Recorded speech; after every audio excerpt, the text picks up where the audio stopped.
क्योंकि इसमें यह साफ बोला गया है, ऐसे कुछ काम हैं, ये गुप्त संदेश दिया गया है आरएसएस के लोगों को, ऐसे कुछ काम हैं जो राजनीति नहीं कर सकती, राजनीति लोगों को एक नहीं कर सकती, राजनीति लोगों को एक करने का उपकरण नहीं बन सकती, लेकिन एकता खत्म करने का हथियार बन सकती है।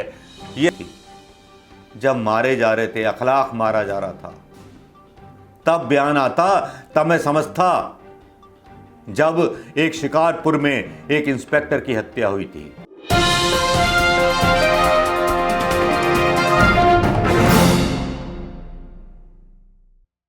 दोस्तों नमस्कार, मैं मनोज कुमार शर्मा, आजाद हिंद आवाज न्यूज के लिए आपके बीच में। दोस्तों, खास तौर पे कुत्ते की किस्म होती है जिसका नाम होता है दोगला। दोगले किस्म का जो कुत्ता होता है थोड़ा वफादार होता है, लेकिन दोगले किस्म का इंसान देश के लिए, समाज के लिए और हर चीज के लिए नुकसानदायक होता है। ये बात समझ लीजिए। जी हाँ, ये बात मैंने क्यों बोली, व्यथित होकर के बोली, एक ऐसे व्यक्ति के बारे में बोली जिसको कोई अधिकार नहीं है भारत की राजनीति में बोलने का। ऐसे व्यक्ति के बारे में बात कही है जिसको कोई भी दर्जा प्राप्त नहीं है हिंदुस्तान में और उसको सुरक्षा दी जाती है इस नपुंसक सरकार के द्वारा, जो नपुंसक सरकार उसको सुरक्षा देती है भारतीयों के टैक्स से।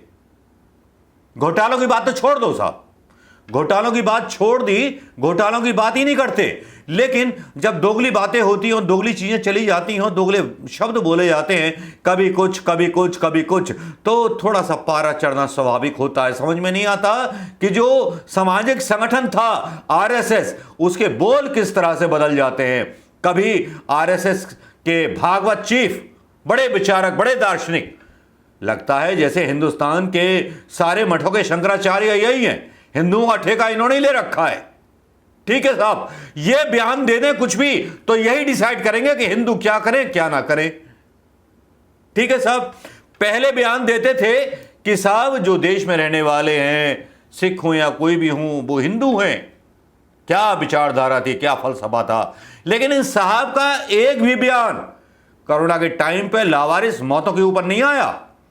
इतनी बेशर्मी का मुखौटा इन लोगों ने पहना हुआ है, और जब ये बयान देते हैं एक नेता के तौर पर, मीडिया पर चलते हैं ना, तो हिंदू होने के नाते, ब्राह्मण होने के नाते आत्मा छल चला जाती है मेरी। और छल चलानी चाहिए हर उस ब्राह्मण की जो वाकई में सनातनी ब्राह्मण है, जिनके खिलाफ आज ट्विटर पर एंटी ब्राह्मण विरोधी हैशटैग चलता रहा। कब तक जागोगे? ऐसे लोगों ने ब्राह्मणों को बदनाम करा रखा है। समझिए, चित पावन ब्राह्मण कभी भी सच्चे ब्राह्मण नहीं थे, और ये हमेशा गुल खिलाते रहते हैं। अरे जो ब्राह्मण होता है परशुराम की तरह होता है, फरसा हाथ में और जो जुबान पर वो दिल में, और दिल में वो जुबान पर, और जो बोल दिया वो हटेगा नहीं पीछे। ब्राह्मण, सच्चा ब्राह्मण पीछे हटता नहीं है। लेकिन यहां अजीबोगरीब दास्तान सुनने को मिलती है। यहां जब लगता है प्रधानमंत्री मोदी जी के बर्तन मंजने वाले हैं, उनके साहब उनके बाद जो है इनको पढ़ाया जाता है, लिखाया जाता है, मोदी जी और शाह इनको बुलाते हैं। पहले तो कभी संघ पूरी सरकार चलाता था, अब लगता है कि कुछ राजनीतिक नेता संघ को चलाने लगे हैं। शर्म आती है इन चीजों को देख करके। वाकई में कुंठित तरह की एक मनोवृत्ति दिल में चलने लगती है। मेरी कुछ दोस्तों से बात हुई जो संघ से जुड़े हुए थे, ब्राह्मणवादी थे, आज मोहन भागवत की आलोचना कर रहे थे। संघ के ही लोग थे कि यह बयान कैसे कैसे बदल रहा है। ऐसे सरसंघ चालक पर हमें शर्म आती है। मैं तो हैरान रह गया सुन करके उनकी बातें।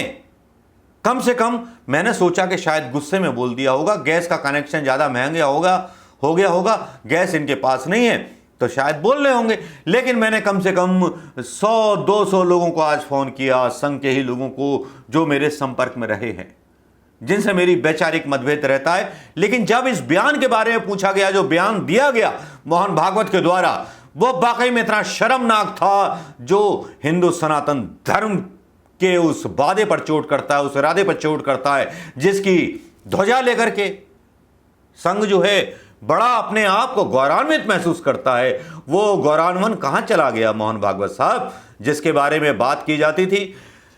बयान आया, ऐसा बयान आया जो बयान आना चाहिए था 2014 में, जब मॉब लिंचिंग हो रही थी, जब मारे जा रहे थे, अखलाक मारा जा रहा था, तब बयान आता।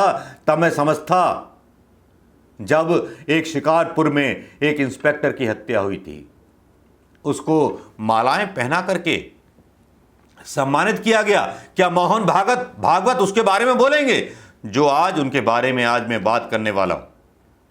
जो उन्होंने बयान दिया, बयान क्या दिया, उसके बाद तो बहुत सारे सवाल उठ खड़े होते हैं ना।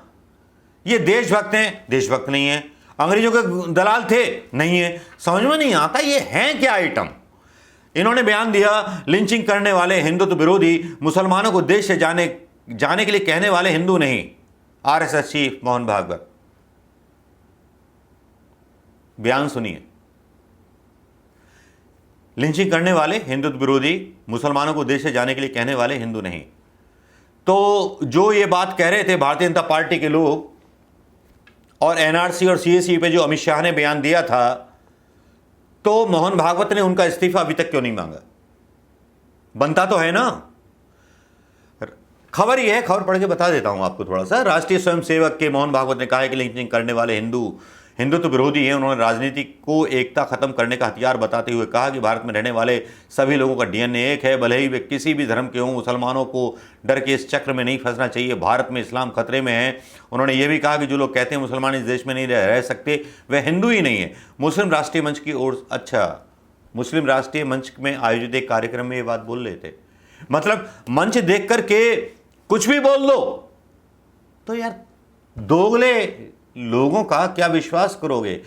इनकी जो वफादारी है ना तो राष्ट्र के प्रति हो सकती है, ना धर्म के प्रति हो सकती है, ना हिंदुओं के प्रति हो सकती है, ना किसी के प्रति हो सकती है। एक मुस्लिम राष्ट्र मंच पर चले गए, वहां बोलते हैं, ये बयान देते हैं और कहते हैं ऐसे कुछ काम हैं जो राजनीति नहीं कर सकती। राजनीति लोगों को एक नहीं कर सकती। राजनीति लोगों को एक करने का उपकरण नहीं बन सकती, लेकिन एकता खत्म करने का हथियार बन सकती है।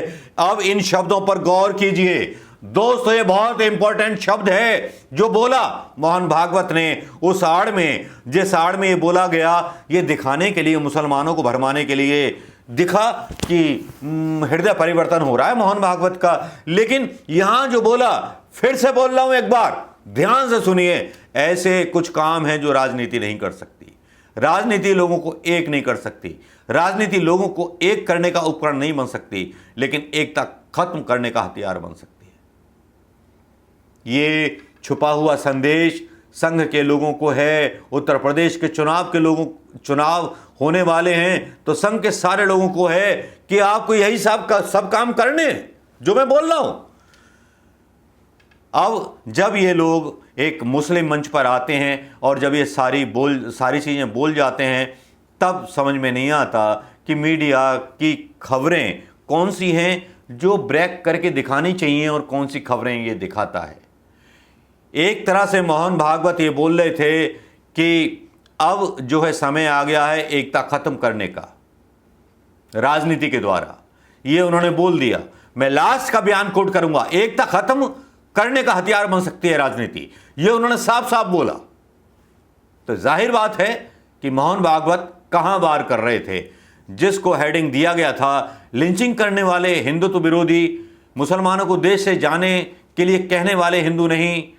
तो भैया, हिंदू धर्म का जो सोपा है, या मतलब जो कराते हो, जनेऊ कराते हो, क्या संघ के लोग कराते हैं? वाकई में मानना पड़ेगा, मास्टर माइंड हैं।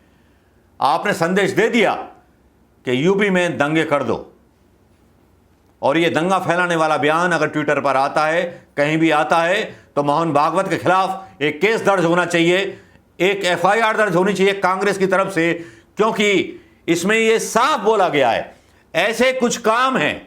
ये गुप्त संदेश दिया गया है आरएसएस के लोगों को। ऐसे कुछ काम हैं जो राजनीति नहीं कर सकती। राजनीति लोगों को एक नहीं कर सकती। राजनीति लोगों को एक करने का उपकरण नहीं बन सकती, लेकिन एकता खत्म करने का हथियार बन सकती है। यह संदेश है संघ के लोगों को, एकता खत्म कर दो, मिटा दो एकता इस देश से। यही तो किया था इन्होंने। दोस्तों, संघ प्रमुख पर मेरा विश्लेषण आपको कैसा लगा? अगर अच्छा लगा हो तो शेयर करना मत भूलिएगा। नमस्कार, जय हिंद दोस्तों।